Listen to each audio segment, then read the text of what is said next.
Welcome. My name is Melissa Miller, and it is my honor to serve as the 2021 president for the Kansas City Sister Cities Association.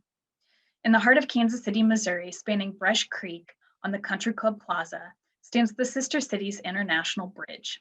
Dedicated in 2000, the bridge is home to the national flags of Kansas City's 13 sister cities, from Seville, Spain since 1967 to Yan'an, China since 2017. 2021 marks the 65th anniversary of the Sister Cities program and offers a timely opportunity to explore the active business, cultural, and educational links that reinforce Kansas City's vibrant international identity. In that first year, 1956, President Eisenhower partnered with civic leaders such as Kansas City's own Joyce Hall to create people-to-people and sister city affiliations around the world to help build the solid structure for world peace. The Sister City Association of Kansas City coordinates relationships between Kansas City and its 13 sisters on 4 continents. Through its individual sister city committees, the association pursues its mission of promoting peace through mutual respect, understanding, and cooperation. With decades of educational, cultural, and commercial exchanges, the Sister Cities Association celebrates Kansas City's status as a global city. We invite you to get involved with the Sister Cities Association at kcsistercities.org. There, you can learn more about our individual sister city relationships, as well as upcoming events and how to join as a member. The Sister Cities Association of Kansas City is proud to partner with the International Relations Council in Kansas City to bring our community this virtual series of monthly conversations with representatives from Kansas City's sister cities to get to know these communities that bridge Kansas City with the world. Please enjoy and don't hesitate to reach out with any questions or your interest to get involved. We'll see you soon. This is a tale of two cities that are great cities. Kansas City in the heart of the USA, and Guadalajara, the second largest city in Mexico. These two cities came together in 1991 to establish the Kansas City-Guadalajara sister city relationship. This is what happened. An official group came over from Guadalajara, led by the mayor. Kansas City put together a special event at the Nelson Gallery of Art. In fact, in the Roselle Court, we filled the courtyard. The official signing of papers took place. The rest of the evening was a celebratory evening. And, as we say, the rest is history.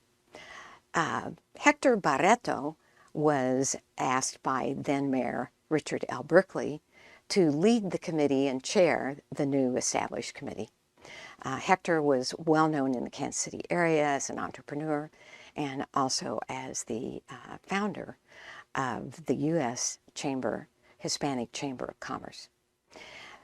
Mayor Berkeley tapped Gloria Bessenbacher. Gloria was the president of Sociedad Hidalgo, and she was invited to be the vice chair. So the committee was official, the representation of leadership was official, and the relationship was off and running. You might say, how did these sister cities now have various things in common? What were those things? In fact, did they have anything in common? Absolutely, yes. When you think, first of all, of Kansas City, you think of jazz and barbecue. And then when you think of Guadalajara, you think of mariachis, because Guadalajara was the birthplace of the mariachi. So that is one key. The second thing is both cities were known as are known as cultural centers. A lot of arts, a lot of music, dancing, etc. And all very professional. The other key thing is that both cities were known and are known as economic and commerce hubs. A lot of business going on. And in fact, there was a lot of business going on in those early days on the I-35 corridor. So the way the corridor worked is the northern part of the corridor was in Canada, it was Winnipeg. The middle of the corridor was, you guessed it, Kansas City, and the end of the corridor, the southern terminus, was Guadalajara. There was a lot of work that went on between not only Guadalajara and Kansas City, but the cities along the corridor. So as things developed, there was more and more that the cities had in common. I should also say that it was very important, and particularly in those early days, but it is as the relationship gone on, that the mayors and the city councils of both of the cities were extremely supportive and helped enrich these relationships. I think I'd like to take a minute now and talk about several highlights that involve this sister city relationship. In the year 2000, we put on Guadalajara Week. 60, that is 60, 60 Guadalajarans came to Kansas City. They brought with them dancers from the Ballet Folklorico. They brought artists. They brought professors. They brought entrepreneurs. And believe me, by the end of the week, after all of the meetings and the media, everyone knew that Kansas City and Guadalajara were sister cities. So 2001, that was in 2000. 2001 was the 10th anniversary of the Sister City program, and Rudy Gonzalez was the chair. The Kansas City, Missouri Fire Department donated a fire engine as part of the celebration for the 10th anniversary. Now, while the Guadalajarans were coming to Kansas City, the Kansas Cityans were going to Guadalajara.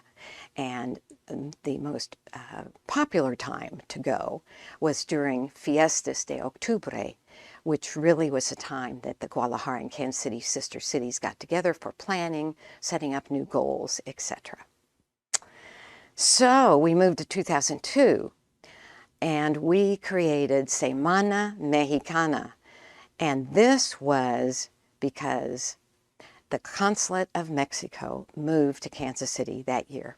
Eduardo Suarez, who was the consul, and his team set up the consulate at 16th and Baltimore. Semana Mexicana was a series of 20 different activities to not only welcome the consul and his team, but to showcase Kansas City's phenomenal Hispanic community, our Mexican roots, etc., etc.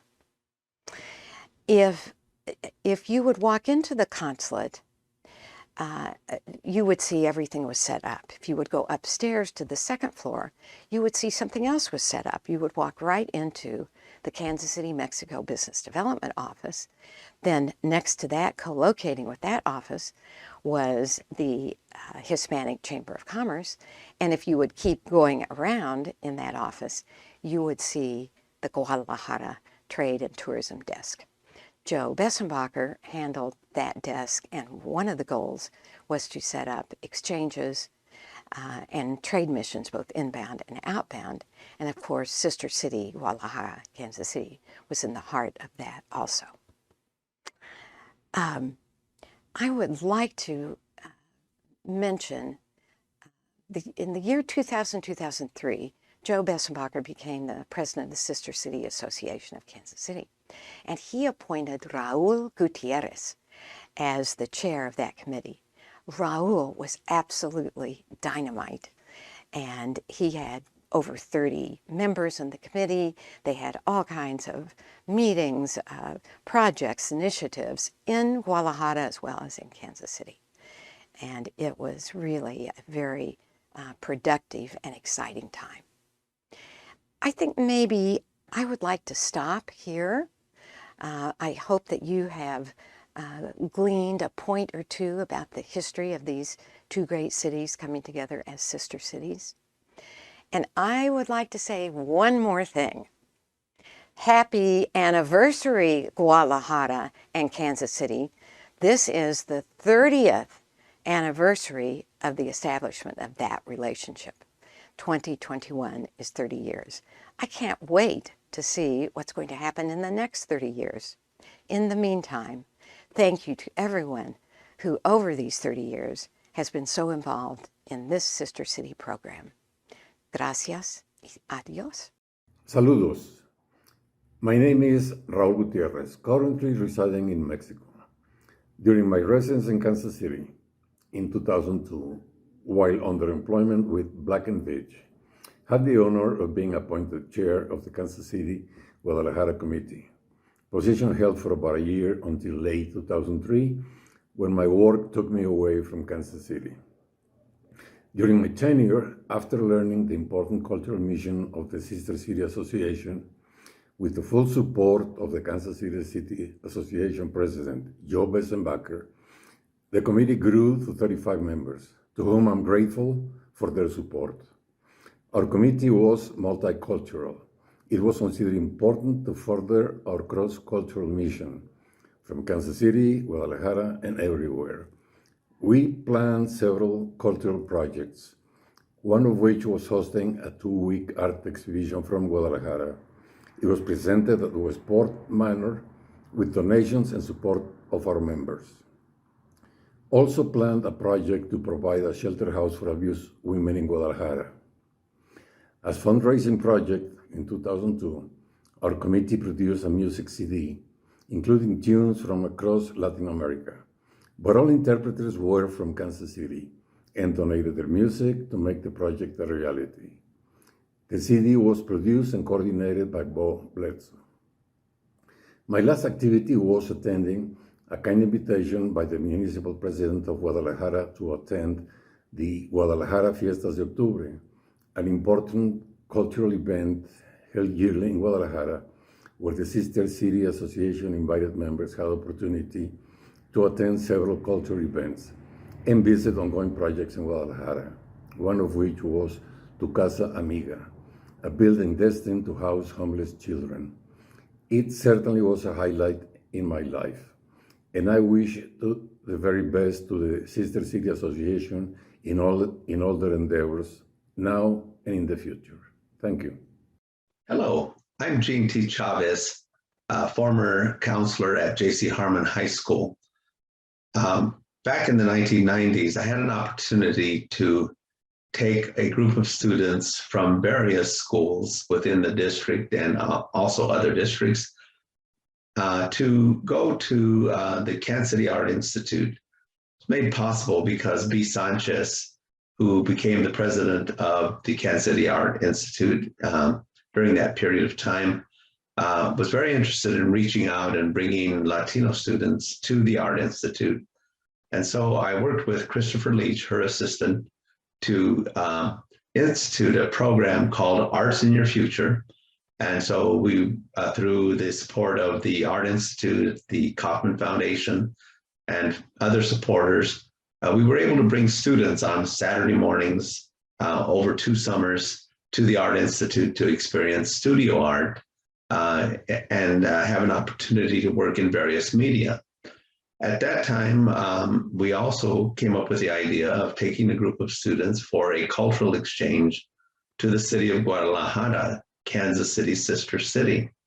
And that was a wonderful opportunity for a few of the students and some of the teachers to experience art in Mexico and to also share their new knowledge of art, in the case of the students and the teachers with their expertise in art, to work with children in Guadalajara.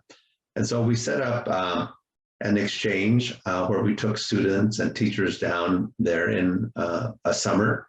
I think it was in 1998. And while there, we were able to work with Dr. Jorge Fregoso Torres, who was a professor at the University of Guadalajara, and his wife, who was a principal at an elementary school in Guadalajara, to work with her students in the school and also the students at the University of Guadalajara to provide some art training and technique training in art to the students there. And we also did some joint mural painting on the school walls in the city of Guadalajara. It was a wonderful experience for not only the students from the US, but also the students there in Mexico.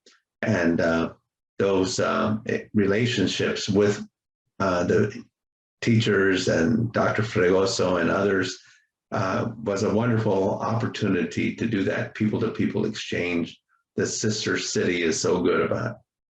Hello, everyone. My name is ATUL PATEL. I am a rehab physician in Overland Park, Kansas, a suburb of Kansas City.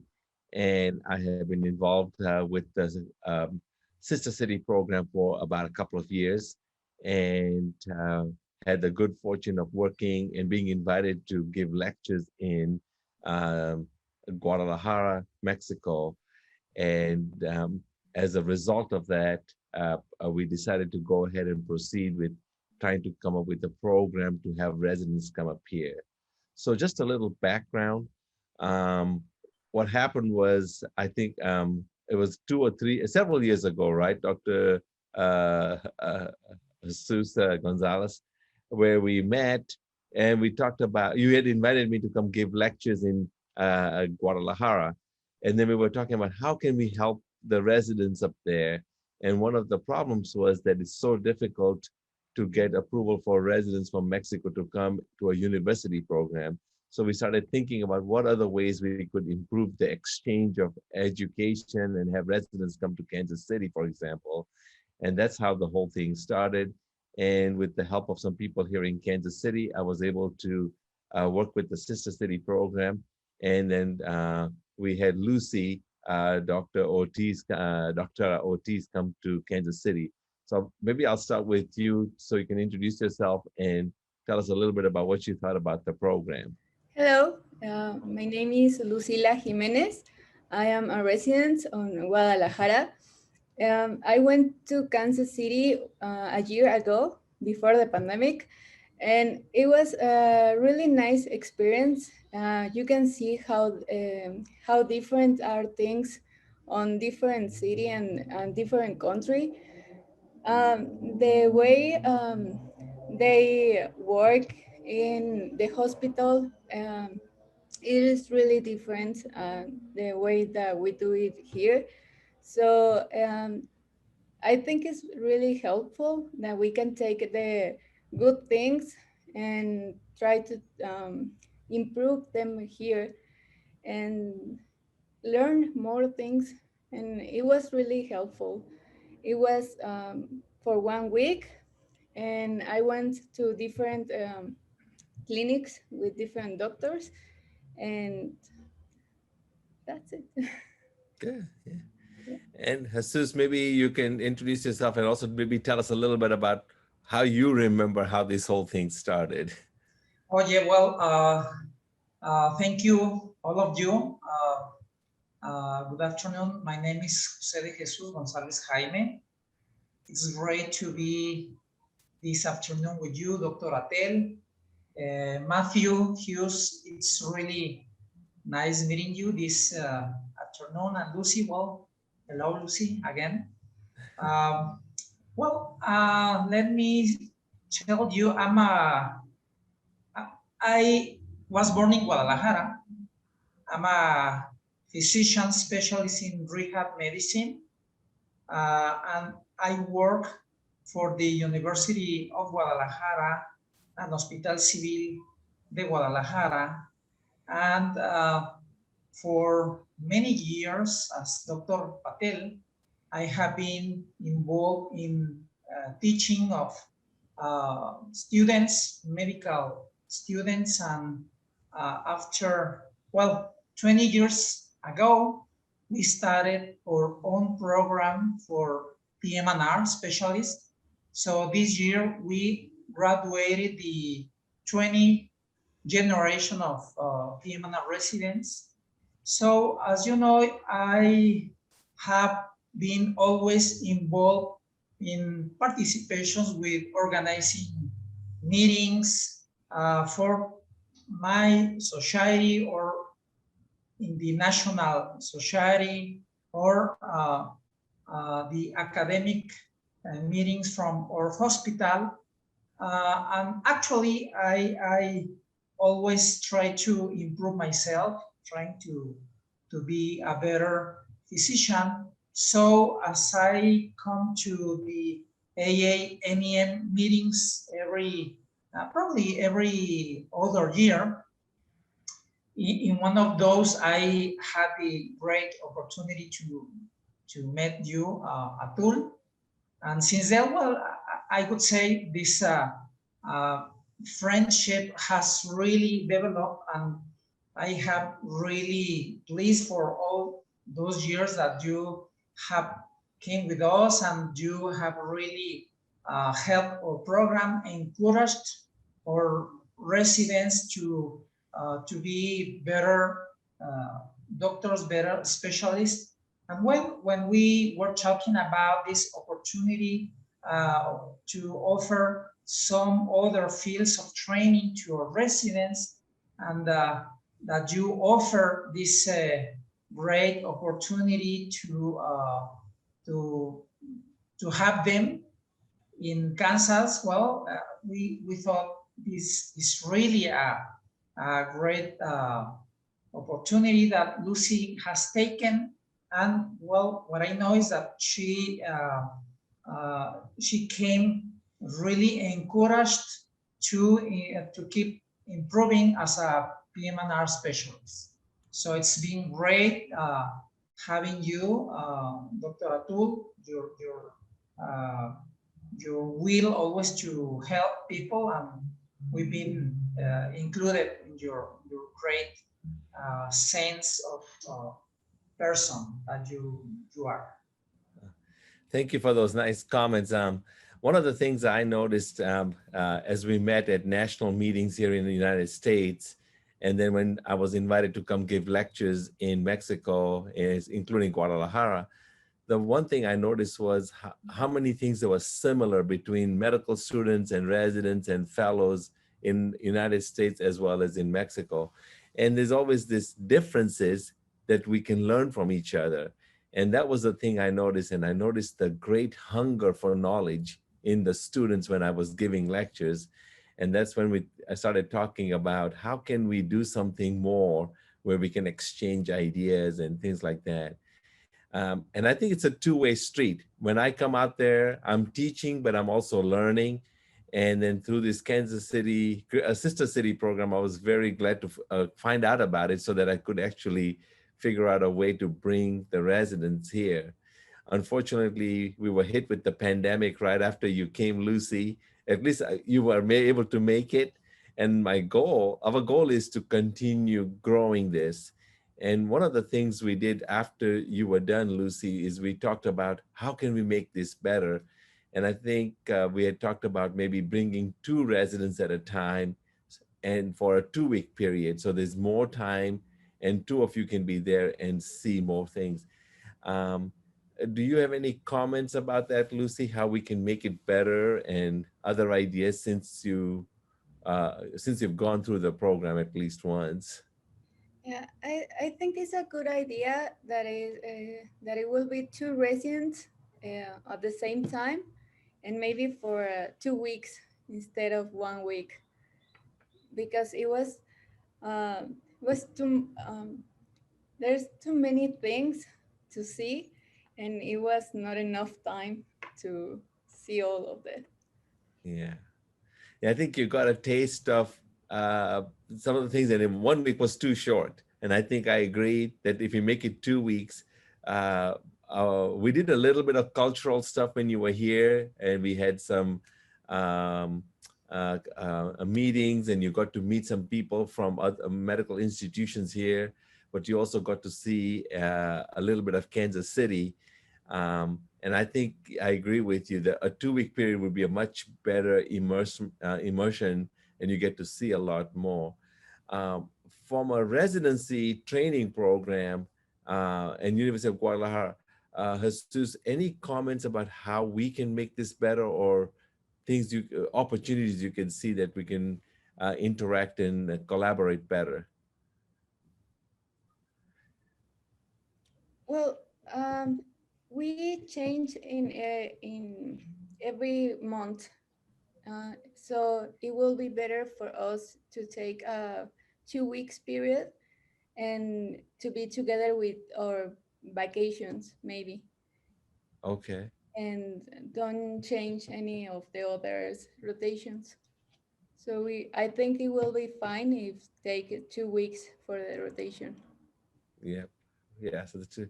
And for my rest, yeah, go ahead, Jesus. Yeah, well, I'd like to say that as a professor of Lucy and the, the, the, the other residents, we do not find any problem. I mean, to encourage residents to go there. I mean, it's one thing that we are really looking always for that kind of opportunities to our residents. So we do not want to, Lucy, you said you might take your vacations. I would say that's a very important activity that we'd like to offer you without taking your time for vacations that it is really needed for your formation. So I mean, we couldn't have any problem that Atul and Matthew to let our residents to go there whenever is possible for you, even they are not on their vacations period. And I'd like to say another thing you maybe remember, Atul. Here in Mexico, we have a national register of high quality training programs, and our program in Hospital Civil de Guadalajara is in that kind of registration. That allows us to have some extra income every year that we might invest for helping, I mean, to get some equipment or things for teaching like projectors, books, computers. Maybe sometimes we can help residents with the payment of a few things, but I would say it's for about $10,000 in a year, so it's not that bad. So as we keep taking our residents to these kind of opportunities, that will allow us to keep in this kind of quality level in the national program or registration of quality programs with quality. Right. Now that's a very good point. Yeah, if residents can get some support, then we can make the dollar up here go further. And I know that's very kind of you to think about letting the residents have a rotation and not take away their rotation. And one more thing, yeah. You know, this program also, one of their items that they look is even the mobility, not just for the residents, even for professors. So exactly. if this program in some time, I would say, first, number one are residents. But if sometime one of the professors might go to see some other way to practice or specialty, I mean, that would help our program, that would strengthen our program. So would be fine, right. Even students and that's a very professors. Yes, I'm very open to all those ideas as we grow and evolve this, that we could even be faculty that comes because we can learn from your faculty and we can exchange ideas. The couple of things that good that came out of this program was just doing this program in the Kansas City area. I was able to bring several different specialties and hospitals together. And they were all interested when we had that reception for you, Lucy, when you were here. Remember, there were people from Truman Medical Center, people from Ability KC, people from Children's Mercy Hospital. So there is a lot of excitement of interacting and helping each other. And just so the audience who might be listening to this videotape, I'm just going to briefly describe the field that we are all involved in. It's called physical medicine and rehabilitation. And many people don't know what PM&R or a physiatrist does. People know what a cardiologist does, for example, takes care of the heart. Orthopedic surgeon takes care of bones. What does a physiatrist or a PM&R physician do? We take care of people who have lost their function, whether it be from a neurological condition or some kind of an accident and the musculoskeletal system is injured, and trying to rehabilitate the patient. And I can see with one of the thoughts that we had discussed before was, in Guadalajara has a good hospital system and everything. But we also have a very nice Children's Mercy Hospital here in Kansas City. And we had talked about the possibility of exchanging or helping medical patients in Guadalajara with special needs that maybe if Guadalajara City cannot handle, then they can directly come to a specialized center like Children's Mercy Hospital, for example, and get specialized care. And also, if your residents and faculty come up here, then they can learn from us and take that information there. And then if I can get other people from Kansas City to come out there besides myself, then they can also see what's happening in Guadalajara and bring some of that information back to the United States, to Kansas City.